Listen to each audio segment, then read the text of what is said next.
The coffee shop in Coronado, California smelled like roasted beans and broken dreams. At least that's how Colonel Sarah Mitchell saw it on that cold November morning in 2019. She sat alone in the corner booth, her uniform still crisp from the dry cleaner, her shoulders bearing the weight of 22 years of military service. Most people wouldn't notice the pain behind her eyes. She had learned long ago to hide it well. Sarah had driven down to Coronado Beach to meet with an old friend, Captain James Rivers, who was stationed at Naval Base Coronado. James had called her 3 days earlier, his voice tight with something she couldn't quite name. "We need to talk," he had said. "In person." Those 5 words had echoed in her mind ever since. She knew what this conversation would bring. The rumors had been circulating for months: leadership changes, personnel restructuring. The words they used in the military when they meant your time was up. At 48 years old, Sarah Mitchell was one of the few women who had climbed the ranks in the Navy with quiet dignity. She wasn't the type to draw attention. She wasn't political or ambitious in the way that got you promotions these days. She was simply competent. She did her job. She took care of her people, and after more than 2 decades, they were going to force her out. Before she had left her apartment that morning, Sarah had stood in front of the mirror for a long time. Her reflection showed a strong face, angular, determined, with sharp eyes that had seen too much. Her dark hair was pulled back in the regulation bun, not a strand out of place. Her uniform was perfect. Everything about her appearance screamed military precision. But underneath that pressed uniform was a woman who was tired. A woman who had sacrificed everything for a career that no longer seemed to want her. The door to the coffee shop opened, and James walked in. He was younger than Sarah by 5 years, a man who had always played the game better than she had. His uniform bore the insignia of a captain, and he wore it like a crown. He spotted her immediately and made his way over, his expression carefully neutral. Sarah gestured to the seat across from her. James sat down slowly, ordering a black coffee from the waitress before turning his attention fully to Sarah. "I'm being pushed out," Sarah said before he could even open his mouth. It wasn't a question. James sighed and ran a hand over his face. "Not pushed out exactly. There's a new initiative, cost reduction measures. They're looking at officers who might be interested in early retirement packages. And someone recommended me." Again, not a question. "Several people did," James admitted. He wasn't being cruel, he was just being honest. That was something, at least. "Sarah, you know how this works. The Navy is changing. They want younger leadership. They want officers who are invested in new technologies, new approaches. Your record is exemplary. Your fitness reports are stellar. But there's a feeling that you're traditional, that you're not the face of what the modern Navy should look like." Sarah wrapped her hands around her coffee cup. It was still hot, but she barely felt it. She had known this was coming. She had watched it happen to others. Women who had given everything only to be quietly shuffled aside when the time came. She had thought her record would protect her. She had been naive. "I have 2 years until mandatory retirement," she said quietly. 2 years until my full pension. If I take the early package, I lose significant benefits." "Yes," James said. He wasn't going to sugarcoat it. "But the financial incentive is substantial, and the alternative." The alternative was being passed over for promotion year after year, being assigned positions with no authority, slow death through bureaucratic suffocation. It was a choice that wasn't really a choice at all. "When do they need an answer?" Sarah asked. "By the end of the month," James said. "Sarah, for what it's worth, I fought for you. I told them you were an asset, that you were dedicated, but I lost. I'm sorry." Sarah nodded. She appreciated the effort, even if it had been futile. The decision had already been made in rooms she would never be invited into by people who would never have to look her in the eye. That was the way of large organizations. Power flowed downward in the form of decisions that felt less like choices and more like weather patterns, inevitable and impersonal. They talked for another 30 minutes, discussing her options, the financial realities, the timeline. By the time James left the coffee shop, Sarah was still sitting there, her coffee gone cold, her mind somewhere far away. She spent the rest of that day driving. She drove along the coast, watching the gray November waves crash against the rocks. She drove through the neighborhoods of Coronado where military families lived in small houses packed together like files in a cabinet. She drove past the gates of the naval base where she had worked for the last 4 years, where she had trained young sailors, where she had poured everything she had into the work that defined her. That evening, Sarah made a decision. She would not take the easy retirement package. She would not disappear quietly. If the Navy wanted her out, they would have to do it on her terms. She would finish her 22 years with dignity, and then she would leave. She would not be erased. She would not be forgotten. She had sacrificed too much to go out like that. What she didn't know was that this decision would set in motion a chain of events that would shatter everything she thought she understood about fairness, power, and the system she had dedicated her life to. The next morning, Sarah reported to her office at the Naval Base Coronado. She was the senior naval intelligence officer for the base, responsible for overseeing classified information and coordinating with multiple intelligence agencies. It was a position of significant responsibility, even if the Navy was determined to act like it wasn't. She had been there for 3 hours when the call came in. A new task force was being formed, something classified, something important. 4 generals from different branches would be arriving at the base for a top-level strategic meeting. They needed the base's intelligence officer present. Sarah's presence was required. Sarah had sat through countless meetings with high-ranking officers before. Generals didn't make her nervous, but something about this one felt different. Maybe it was the timing. Maybe it was the tone and the voice of the commander who had called, or maybe it was just her instinct, that thing that had kept her alive and safe through 2 decades of military service. She prepared her briefing materials with her characteristic precision. She organized the classified documents, prepared the secure conference room, and made sure everything was in perfect order. If this was going to be her last major assignment before being pushed out the door, she was going to do it right. At 2 o'clock that afternoon, the generals arrived.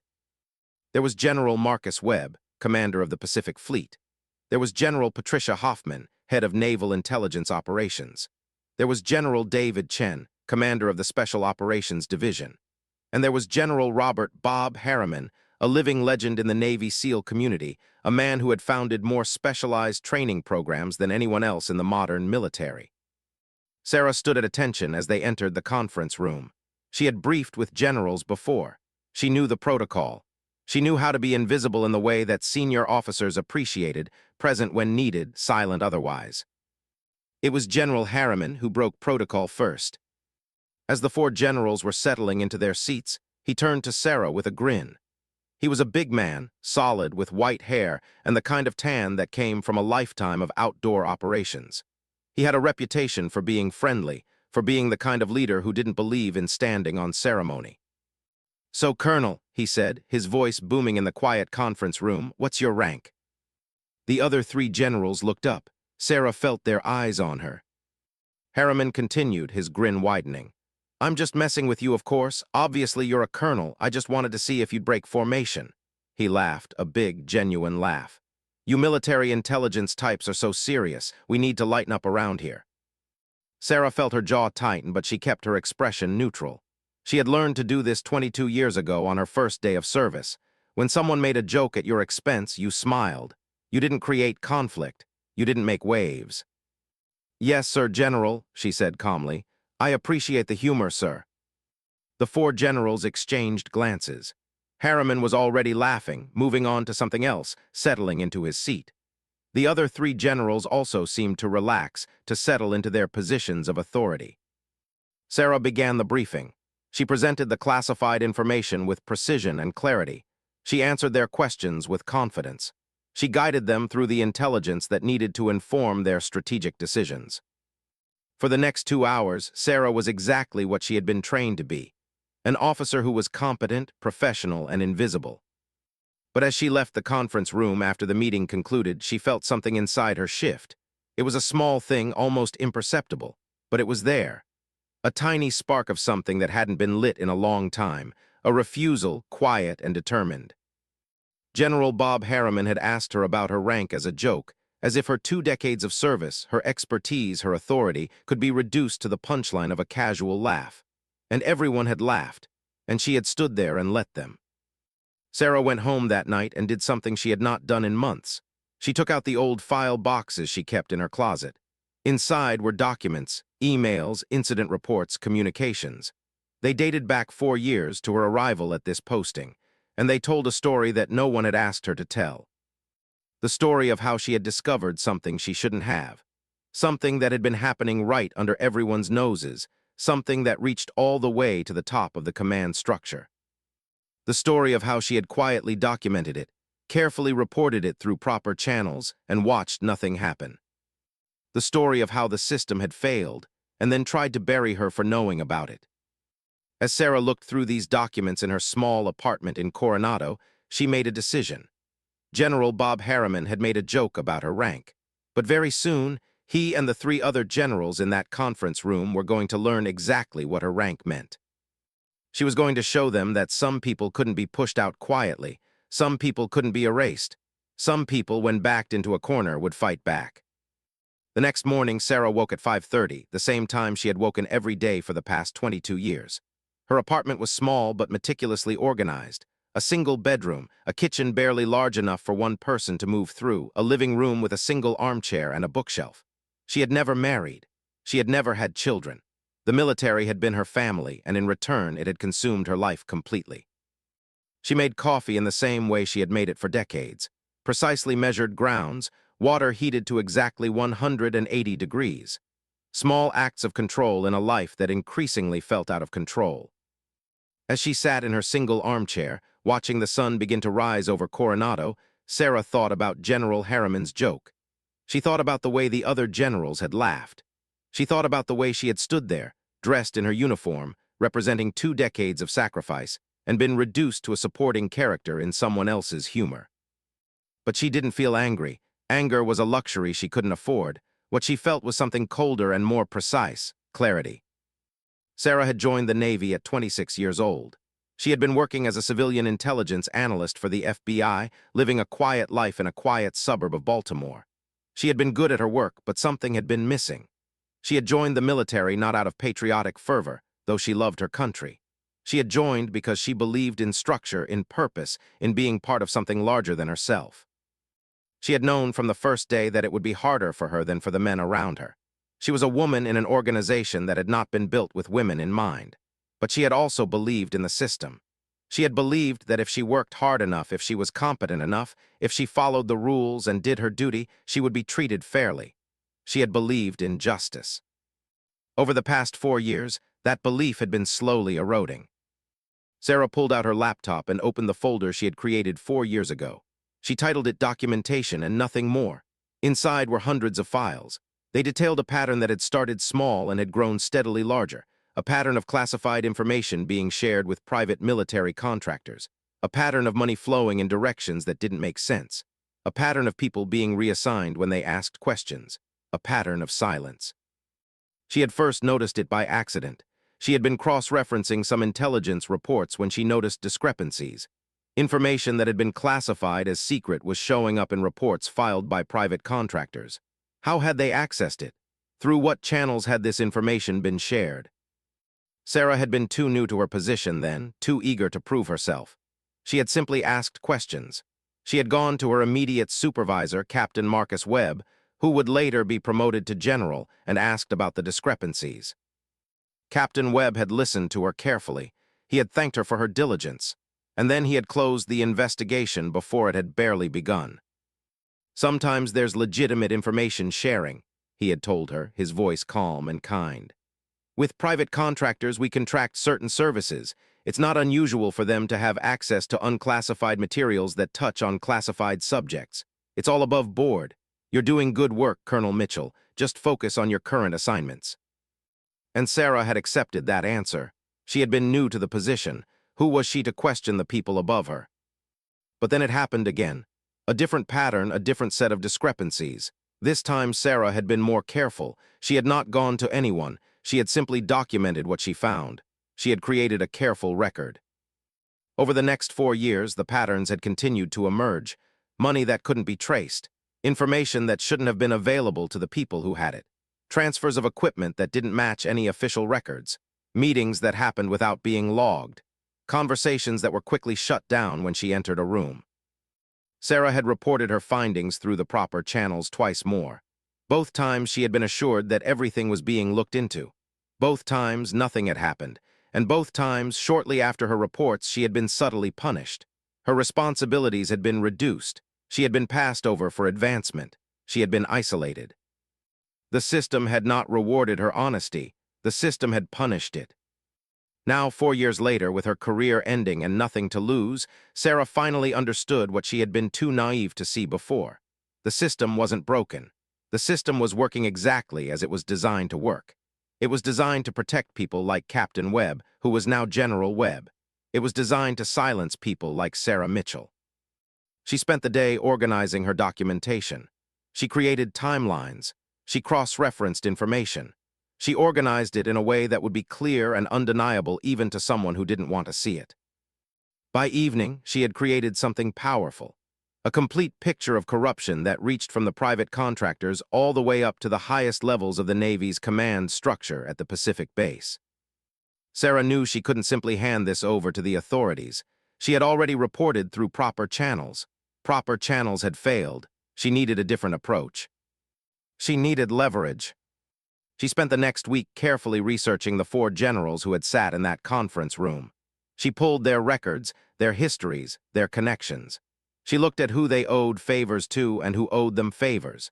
She mapped the power structure with the same precision she had once used to map intelligence networks. What she discovered made her heart sink. 3 of the 4 generals had connections to the corruption she had documented. General Webb was the primary player. He had been overseeing the information-sharing agreements when he was a captain. General Hoffman, the head of Naval Intelligence Operations, had approved the arrangements.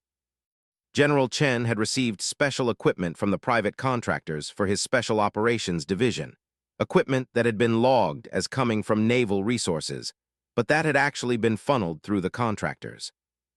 They were all guilty, all of them. General Robert Harriman was the only one without obvious connections to the corruption. His specialty was training and personnel development. His division rarely intersected with intelligence or procurement. He had been brought in for the meeting for his expertise in strategy, not because he was involved in the corruption. Which meant he might be the only one who could help her, or he might be the only one with nothing to lose from exposing the truth. Sarah began to think about how to approach this. She couldn't simply hand him the files. He would be obligated to report them through channels, and those channels had already proven to be compromised.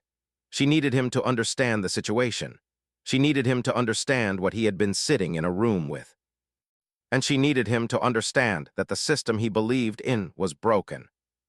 Sarah spent another week gathering additional information. She looked at General Harriman's history more carefully. She learned that he had a reputation for integrity. She learned that he had once butted heads with the Secretary of the Navy over transparency issues. She learned that he had actually fought for increased diversity and inclusion in the military, that he had championed women in the SEAL program, that he had spoken publicly about the importance of ethics in leadership. He was someone who might actually care. 2 weeks after that first meeting, Sarah received a notification that General Harriman would be returning to the base for a follow-up strategic session.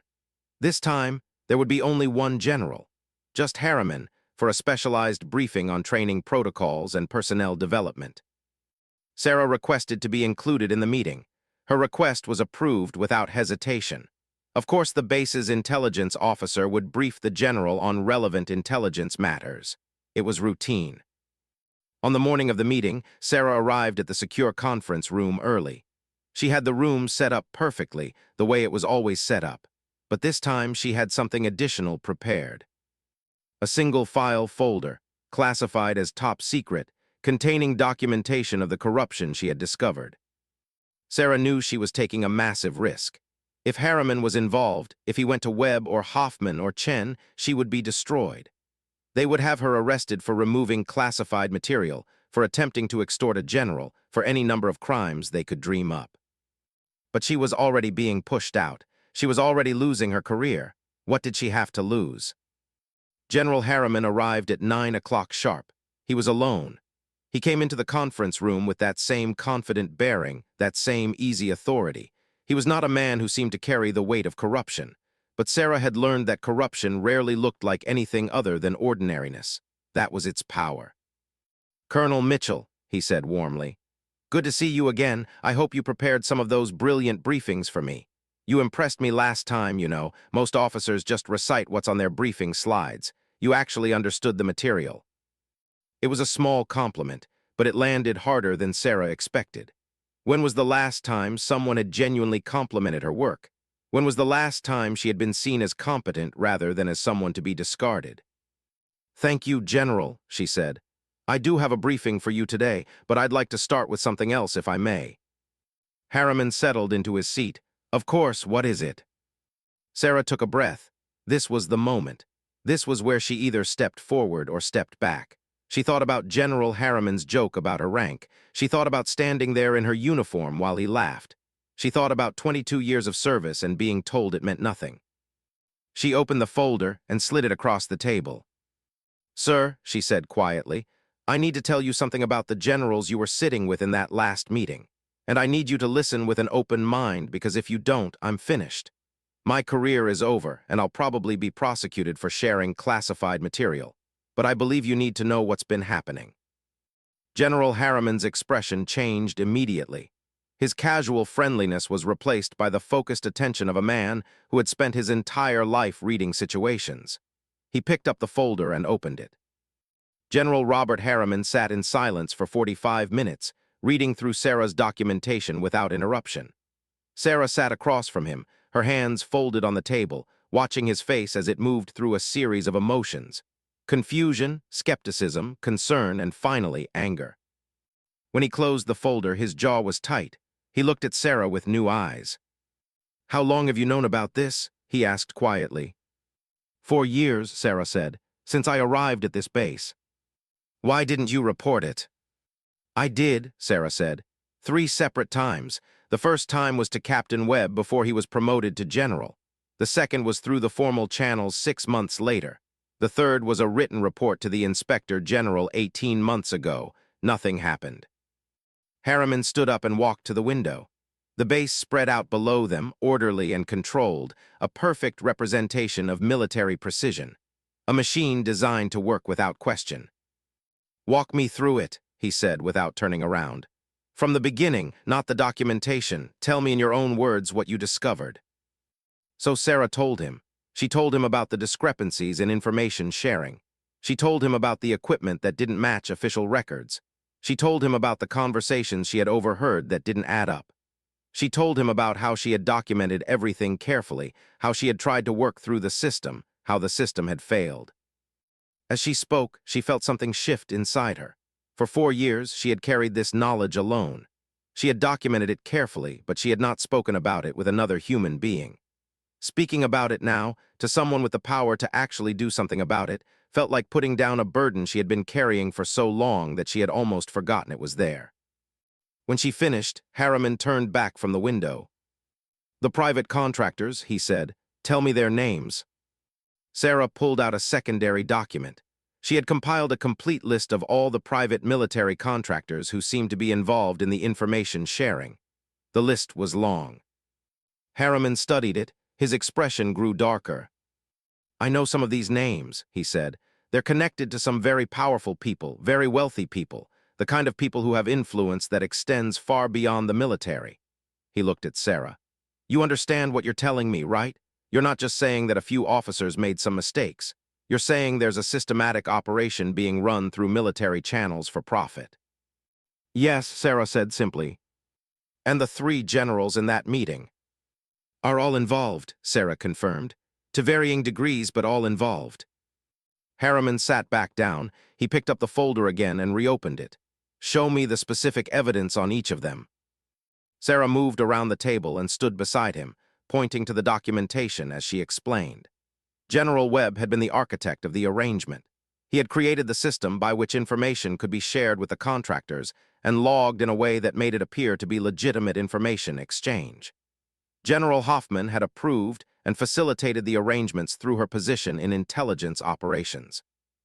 General Chen had been the end user, receiving equipment and resources that were funneled through the contractor's network. Harriman shook his head, "this is treason." "It's corruption," Sarah said carefully. "Whether it rises to the level of treason would be for the authorities to determine, but yes, it's a betrayal of everything we're supposed to represent." Harriman stood up and walked to the secure phone on the wall. He picked it up, then paused. "I need to make some calls. I need to verify some of this independently before we move forward. I can't just take your word for it, even though I'm inclined to believe you. You understand that?" "Of course," Sarah said. General, I need to ask you something. Why should I trust that you'll actually do something about this? Why should I trust that you won't just protect your fellow generals? It was a direct question, and it deserved a direct answer. Harriman met her eyes. You shouldn't trust me, he said. You should only trust evidence and procedure. But I can tell you this, I didn't rise through the ranks by protecting criminals. I rose through the ranks by being clear about my values. This, he gestured to the folder, this violates every value I have. If what you're saying is true, these men need to be held accountable, not protected. If I become complicit in covering this up, then I'm as guilty as they are. He didn't sound self-righteous when he said it. He sounded tired and sad. Sarah believed him. Harriman made his phone calls. He called the FBI. He called the Naval Criminal Investigative Service. He called the Department of Justice.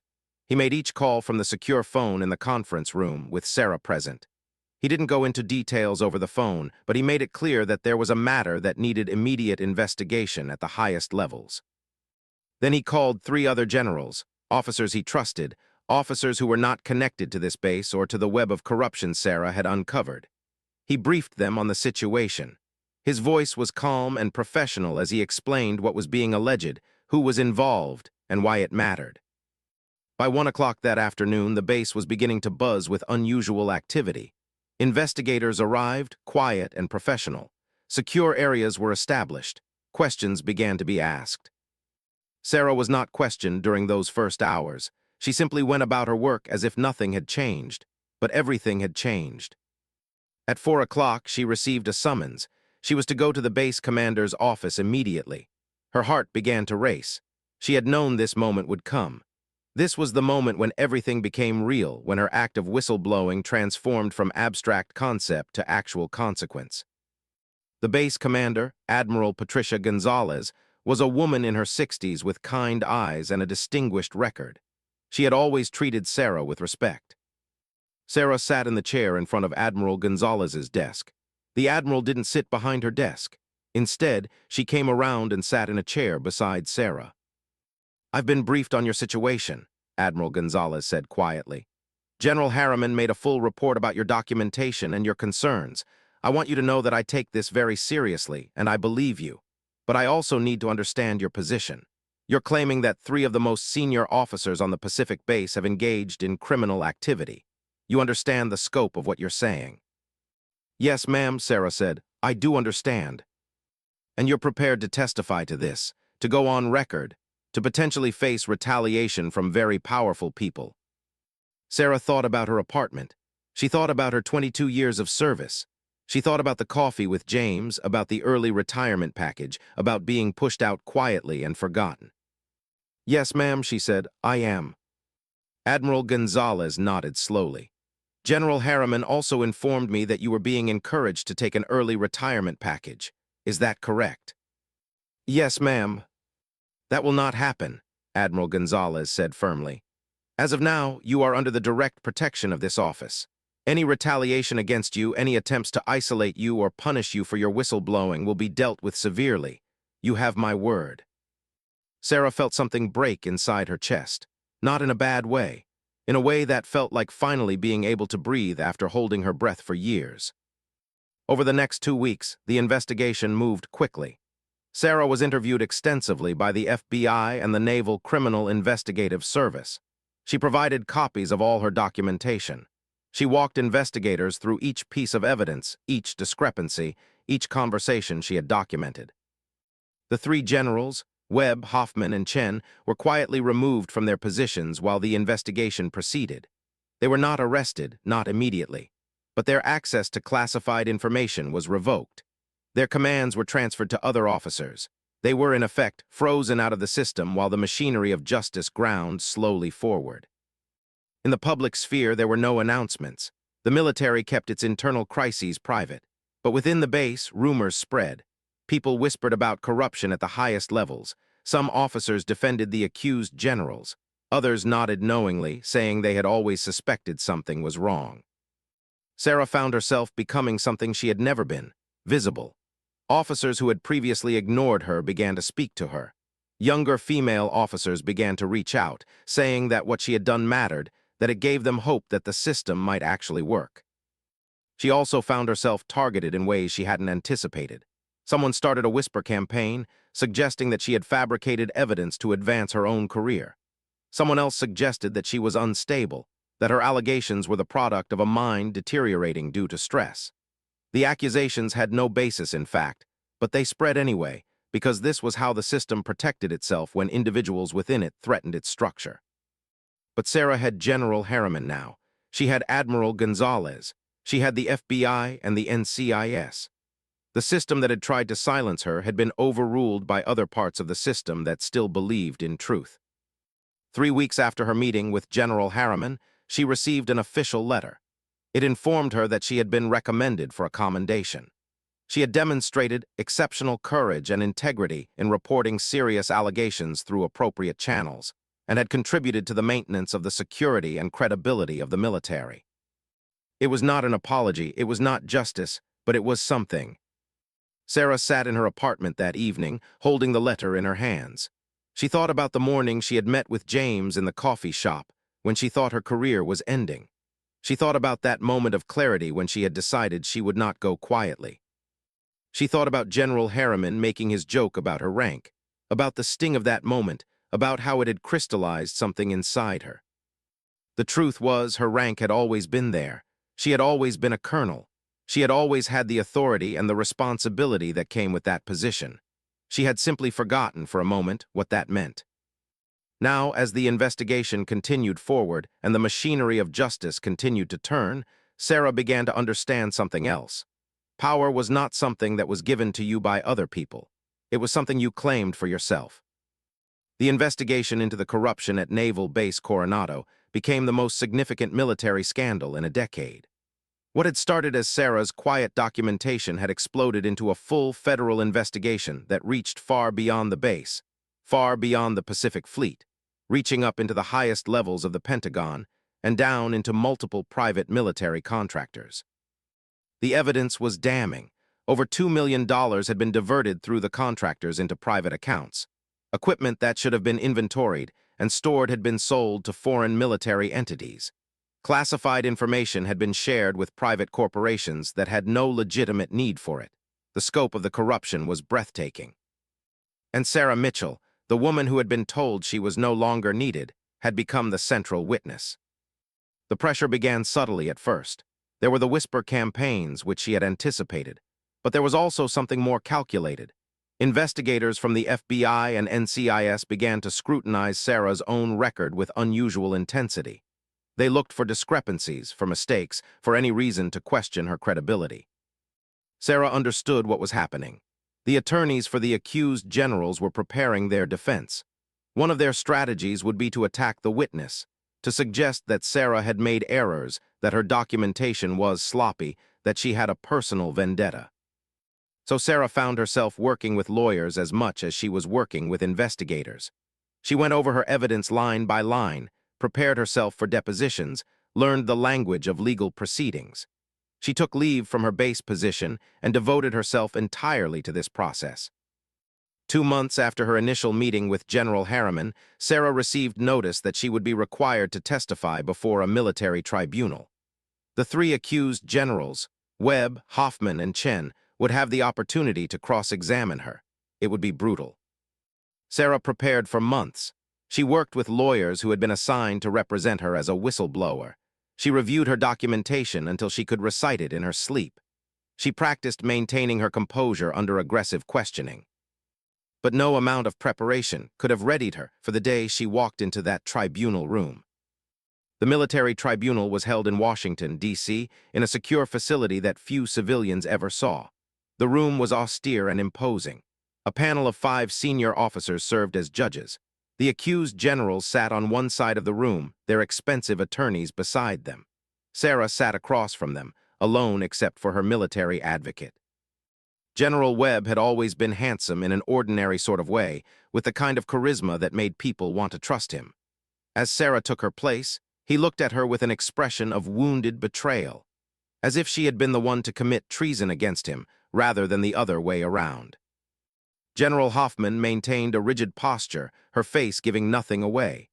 General Chen looked older than he had in photographs, diminished by circumstance. The lead judge, a stern woman named Judge Patricia Foster, began the proceedings. Sarah testified for 3 days. On the first day, she explained how she had discovered the discrepancies. She walked through her early observations, her concerns, the questions she had asked. She presented evidence of her attempts to report through proper channels. She was clear and precise, and the judges followed her testimony with intense focus. On the second day, she was cross-examined by the attorneys for the 3 generals. Webb's attorney was a man named Richardson, a shark in an expensive suit. He came at Sarah with a strategy of making her seem like an amateur, like someone who had misunderstood technical processes, and had then compounded that misunderstanding by fabricating a narrative to cover for her own incompetence. "Colonel Mitchell," he said, his voice dripping with false sympathy, "you're an intelligence officer, not a procurement officer, correct?" "Correct," Sarah said. "And the documents you claim show improper information sharing. These are actually quite complex documents, aren't they?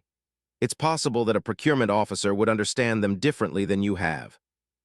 "It's possible," Sarah admitted, "but I have had those documents reviewed by 3 separate independent procurement specialists. They all reached the same conclusions I did." Richardson smiled, as if Sarah had just fallen into a trap.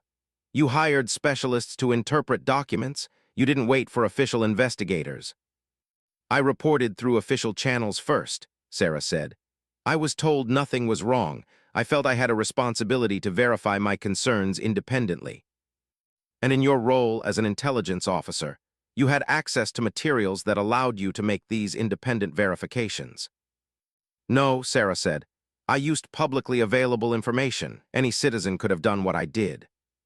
"Any citizen," Richardson repeated. "Not someone with special access to classified material. Not someone who could potentially have been motivated to misuse that access to create a narrative." Sarah saw what he was doing now. He was trying to suggest that she had fabricated her evidence, that she had used her position to create the appearance of wrongdoing where none existed.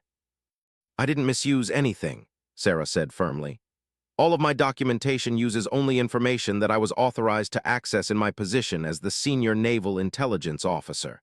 If any of that information was improperly accessed, the investigators can verify that. But I know it wasn't because I kept a record of every file I accessed." On and on the cross-examination went. Attorneys for all 3 generals took turns attacking her credibility, suggesting alternative interpretations of her evidence, implying that she had a personal motive for fabricating the allegations. By the end of the second day, Sarah was exhausted. Her jaw ached from clenching. Her hands shook as she drank water during the breaks. But she had held her ground. She had not contradicted herself. She had not wavered. On the third day, something unexpected happened. General Harriman requested permission to testify. It was not required. His testimony had already been compiled in written form, but he wanted to speak before the tribunal in person. He took the stand and provided his own account of his meeting with Sarah, his independent verification of her evidence, his decision to contact federal authorities. He testified that in his professional opinion, Colonel Sarah Mitchell was one of the most honest and professional officers he had ever worked with, and that her documentation was thorough and credible. "I want to say something to this tribunal," Harriman concluded, looking directly at the judges.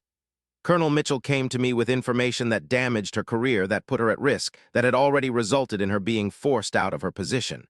She didn't benefit from coming forward. She sacrificed. That's the mark of someone telling the truth. That's the mark of an officer with integrity." He looked directly at General Webb as he said the last words. After Harriman stepped down, the judges announced a recess. The tribunal would reconvene in 1 week with their findings. Sarah left the tribunal building and walked out into the Washington afternoon.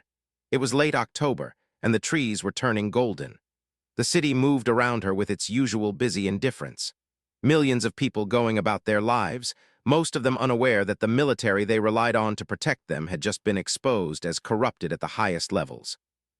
Her phone rang. It was Captain Rivers James calling from Coronado. "I heard you did well," he said without preamble. "Harriman was talking about your testimony." "Thank you," Sarah said. "How are things at the base?" "Tense," James admitted. "There are some people who think you did the right thing, and there are some people who think you betrayed the Navy. It depends on who you talk to." Sarah understood. Whistleblowing would never be universally popular. There would always be people who believed that loyalty to your unit superseded loyalty to the law. "I had to do what was right," Sarah said simply. "I know," James replied. "And I think you did. I should have supported you from the beginning. I'm sorry I didn't." After the call ended, Sarah found herself walking through the city without any particular direction. She walked past monuments to soldiers, past government buildings, past museums dedicated to military history. She walked past people in uniform, some of them probably involved in the same kinds of decisions that had led to the corruption she had exposed. The military was full of honest people trying to do the right thing. It was also full of people willing to compromise their principles for money or power. That was the truth that institutions like the military had to constantly grapple with. They were only as good as the individuals who served in them. 1 week later, Sarah returned to Washington for the tribunal's ruling. The judges took the stand and the lead judge, Judge Foster, read the verdict.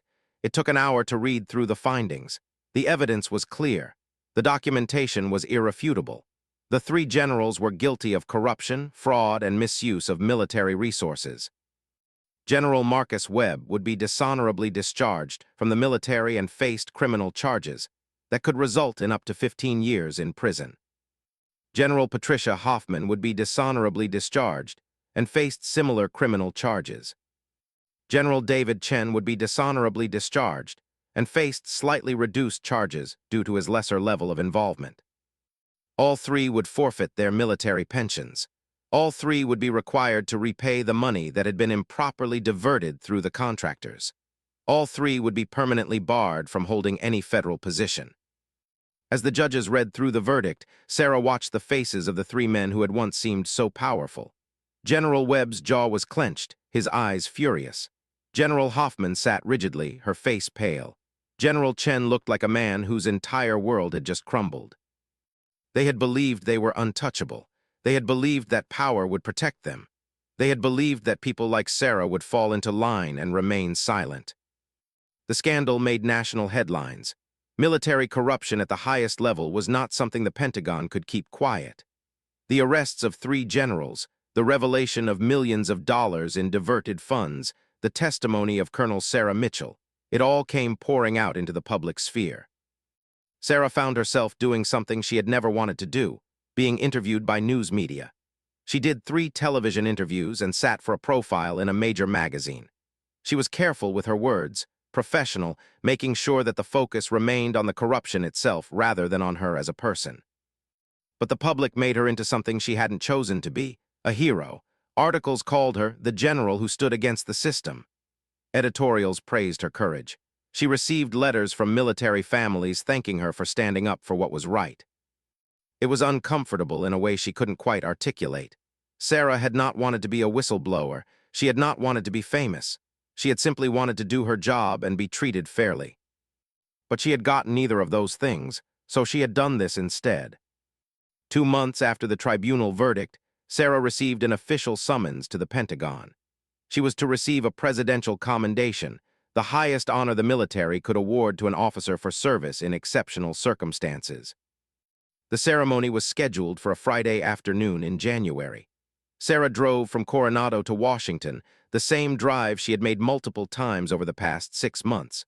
By now she knew the highways, knew the rest stops, knew the rhythm of the drive. She arrived at the Pentagon at noon, and she was ushered into a secure area. There, she was told, she would be meeting with the Secretary of the Navy before the public ceremony. The Secretary's office was large and imposing, with windows that overlooked the Potomac River. Secretary Maria Rothstein was a woman in her 70s who had spent her career in military policy. She rose from behind her desk as Sarah entered, and she extended her hand. "Colonel Mitchell," she said warmly, "I want to thank you for everything you've done. What you exposed was wrong, and what you did required real courage." "Thank you, Secretary Rothstein," Sarah said. "I want to ask you something," the secretary continued. "Off the record, are you planning to stay in the military? You have a year and a half before mandatory retirement. You could extend your service if you chose." Sarah had thought about this question many times over the past few months. She had asked herself whether she could continue to serve in an institution that had tried to silence her, that had allowed corruption to flourish, that had initially failed to protect her. "No, ma'am," she said finally. "I think it's time for me to move on. I love the Navy, but I think I've given what I can give. Someone else should have a turn." The secretary nodded, as if she had expected this answer. "I understand. Well, let me tell you what's happening today. In addition to the commendation, there are some other things we're announcing. We're establishing a new oversight board focused on procurement integrity. We're implementing new whistleblower protections for military officers. And we're creating a scholarship in your name for women entering the military who demonstrate academic excellence." Sarah felt her eyes welling with tears. She hadn't expected any of this. "We're also," the secretary continued, "promoting General Harriman to a new position overseeing Pentagon-wide integrity initiatives. He specifically requested that you be part of his team in an advisory capacity for as long as you choose to serve. Consider it." The public ceremony took place at 4 o'clock that afternoon. The base auditorium was filled with military officers, reporters, and the few family members of participants who had been allowed to attend. Sarah sat in the front row, her dress uniform pressed to perfection, her shoulders back, her eyes steady. The secretary took the podium and spoke about the importance of integrity in military service. She talked about the difference between loyalty to a unit and loyalty to the country. She talked about the courage it took to report wrongdoing even when it came at personal cost. "That courage," the secretary said, "is represented here today by someone who embodied everything we aspire to be. Colonel Sarah Mitchell discovered serious wrongdoing in her organization. She reported it through proper channels. When those channels failed her, she did not give up. She did not compromise. She brought the truth forward, knowing it would cost her. Today, we honor that truth. Today, we recognize what real patriotism looks like." Sarah was called to take the podium. A military aide placed the presidential commendation around her neck. The citation was read, detailing her service, her integrity, her courage. The auditorium erupted in applause. Sarah stood there, on the stage at the Pentagon, a woman who had started this journey 4 months ago simply trying to do the right thing, now being recognized by her country for having done exactly that. She thought about standing in that conference room with 4 generals, hearing General Harriman joke about her rank. She thought about how small and invisible she had felt in that moment.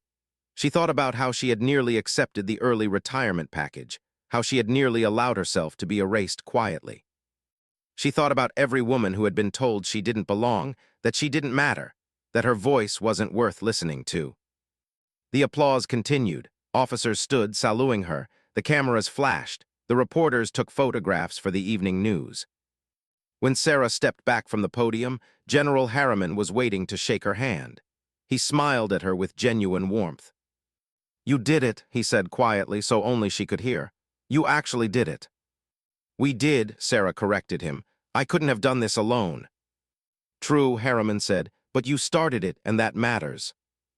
Later that evening, after the ceremony had concluded and the crowds had dispersed, Sarah sat alone in her hotel room in Washington. She watched the news coverage of the event. She saw images of herself receiving the commendation. She read the captions, "Female Navy officer receives presidential honor for exposing Pentagon corruption." Her phone rang. It was her mother calling from Baltimore, where Sarah had grown up. "I saw you on the news," her mother said, her voice thick with emotion. "I'm so proud of you. I'm so proud." "Thank you, Mom," Sarah said. "I never understood when you enlisted," her mother continued. "I was so afraid, but I understand now. I understand why you had to do this." After the call ended, Sarah sat for a long time simply looking out the window at Washington, D.C. at night.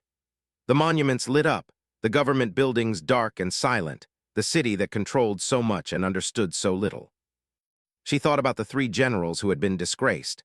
She thought about the private contractors whose illegal dealings had been exposed. She thought about all the things she had given up, marriage, children, a normal life, to serve in the military. She had sacrificed so much, and for the most part, the sacrifice had felt unappreciated. The military had used her and then tried to discard her when she was no longer convenient. But she had not allowed herself to be discarded. She had stood up. She had spoken truth. She had forced the system to acknowledge what it had been hiding. And now the system was trying to honor her for it. Sarah had not joined the military to become a hero or to win commendations. She had joined because she believed in service, in the importance of military institutions, in the principle of duty. But she had learned something during this entire process. Duty sometimes meant standing against your own institution when it had lost its way. The next morning, Sarah met with General Harriman at a coffee shop in Arlington, away from the Pentagon and its security apparatus. "I want to tell you something," Harriman said as they sat with their coffee. "When you first came to me with that documentation, I was terrified. Do you know that? I thought about sending you away. I thought about reporting you for mishandling classified material and letting the whole thing disappear." "Why didn't you?" Sarah asked. "Because I remembered why I joined the military," Harriman said. "And I remembered that integrity isn't a suggestion, it's a requirement. When I saw what you had uncovered, I realized I had a choice. I could protect my fellow generals, or I could protect the institution I loved. I chose the institution." He pulled out a piece of paper. On it was written a job description. It was for a position in his new Pentagon Integrity Division. The title was Director of Whistleblower Protection and Oversight. The salary was substantial. The position would be prestigious and important. "I want you to take this job," Harriman said. "I want you to help me build something that actually works. I want you to help create a system that protects people like you who have the courage to tell the truth." Sarah looked at the job description. She thought about her retirement. She thought about leaving the military, going back to Baltimore, living a quiet life where no one knew her name. She thought about all the other people in the military right now, seeing something wrong, knowing they should report it, but being afraid. People like she had been 4 years ago, before she understood how corrupt the system was. People who still believed that proper channels would work. "I'll do it," she said. Harriman smiled. "I was hoping you would." 2 years later, Sarah's new department had implemented new whistleblower protections across the entire Pentagon. 36 military officers came forward with information about various kinds of corruption, secure in the knowledge that they would be protected. Investigations were opened. Wrongdoing was exposed. The military was slowly, incrementally becoming more honest. It wasn't perfect. The system would never be perfect. There would always be people willing to compromise their principles. But now, at least, there was a place for the truth to go. Now, at least, people had a choice besides silence. Sarah left military service on a Thursday afternoon, 25 years to the day after she enlisted. She was promoted to brigadier general in her final days of service, the promotion that should have happened years ago, but that had been held up by the very people she had exposed. At her retirement ceremony, General Harriman stood beside her as her insignia was changed from colonel to general. "Any regrets?" he asked quietly. Sarah thought about the journey that had brought her to this moment. She thought about the woman she had been when she walked into that coffee shop with James and heard that she was being forced out. She thought about that moment of clarity when she decided she would not go quietly. "No regrets," she said finally. And she meant it. The story of General Sarah Mitchell became a legend in the military. Decades later, young officers would learn about her in training courses. Young women entering the military would be told about the colonel who had stood against corruption and won. She would become, quite against her will, exactly what she had never wanted to be, a symbol. But more importantly, she had become something else, proof that the system could change. That truth could triumph. That one person, acting with integrity and courage, could force an entire institution to reckon with its failings. General Bob Harriman, the one who had made that joke about her rank in the conference room, remained her friend and colleague. He would often tell the story of how he had asked about her rank as a joke, not knowing that the woman standing in front of him possessed more true rank, more real authority and respect than any insignia could represent. Because in the end, rank was not something that came from the military or any external institution. Rank, real rank, came from the choices you made when it would have been easier to stay quiet. Rank came from standing up for what was right even when it cost you everything. Colonel Sarah Mitchell, General Sarah Mitchell, had understood that. And by standing firm in that understanding, she had changed not just her own life, but the institution she served.